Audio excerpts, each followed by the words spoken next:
Block vote li One News għandu kopja tiegħu għal aħħar xhieda tal-qasma interna fil-Partit Nazzjonalista. Il-Kap Delia qed jipprova jassigura li fl-eżekuttiv tal-Partit Nazzjonalista jitilgħu kemm jista' jkun nies minn tal-klikka tiegħu biex fost oħrajn jibbilanċja l-inkwiet li għandu mal-grupp parlamentari u meta jitlef hemm ikun jista' jsib kien fl-istamperija.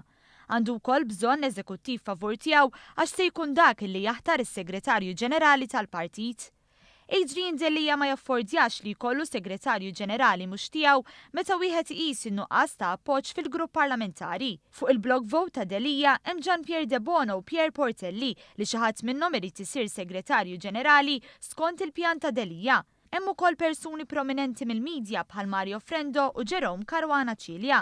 Dan anke għax baqgħu kandidati wara li m'għaddiċ proposta biex ma jitħallewx jikkontestaw. Għal karigi fl-eżekuttiv ikkontestaw 59 kandidat u jridu jkunu eletti 18. Il-votazzjoni bdiet is-Sibt u tkompli fit-tmiem il-ġimgħa li ġej. Hemm lista tan-nisa u oħra tal-irġiel biex ikunu eletti 9 kandidati minn kull sess u ta' Delia jaħsbu għaż-żewġ naħat b'fost in-nisa. Wieħed isib lil Luis Tedesco u Liza Spiteri, it-tnejn preżentaturi fuq Net Television. De Bono hija l-magħżula ta' Delia wkoll għall-President tal-Kunsill Ġenerali li qiegħda ttellaq ma' Ċensu Galja, iżda li Delia ma jridux.